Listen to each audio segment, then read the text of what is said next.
Selanjutnya, kami akan menjelaskan tutorial dari uji validitas menggunakan SPSS 25.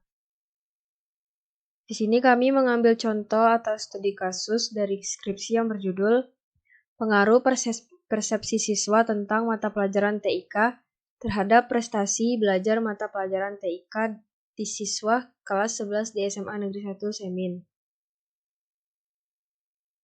Jadi dari skripsi ini, terdapat 30 responden dan 30 pertanyaan dari kuesioner. Kuesionernya itu berisi pertanyaan tentang persepsi belajar siswa.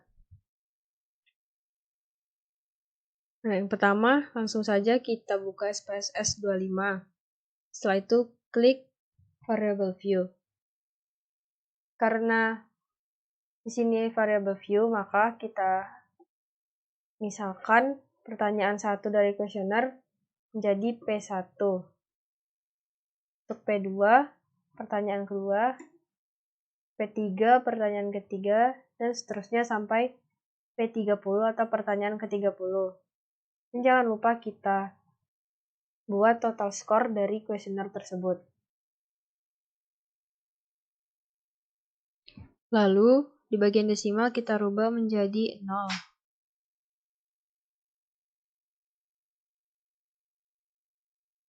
Setelah itu, kita klik Data View dan masukkan tabel data yang sudah kita buat sebelumnya.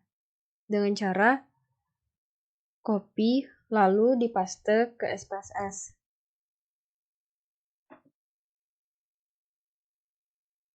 Untuk dikopinya cukup bagian dari isian tabel data, tidak perlu bagian atasnya. Langsung saja kita paste.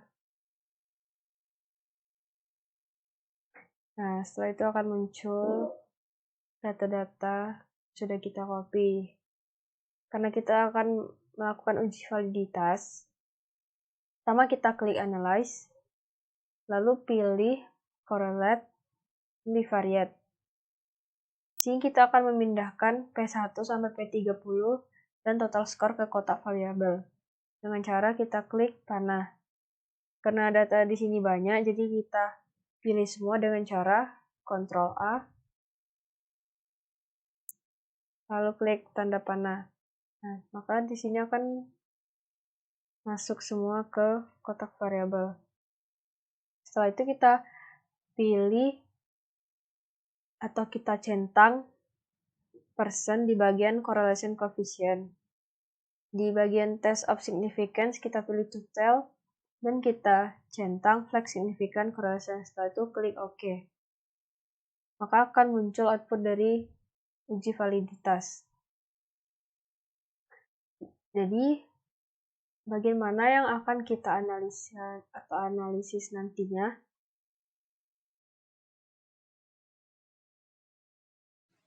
Kita akan menganalisa nilai total score percent correlation yang ada di output uji validitas, yang bisa kita sebut sebagai R hitung.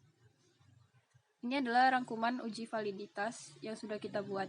Di sini ada R hitung dan R tabel serta keterangan dari perbandingan rangkuman uji validitas. R tabel adalah tabel distribusi nilai dengan N30 atau responden 30 dengan taraf signifikansi 5% dan 1%.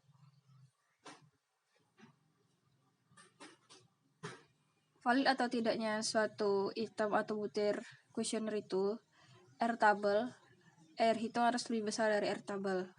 Jadi ada 3 butir soal yang tidak valid, yaitu nomor 3, 5, dan 8, karena R hitung lebih kecil dari R tabel.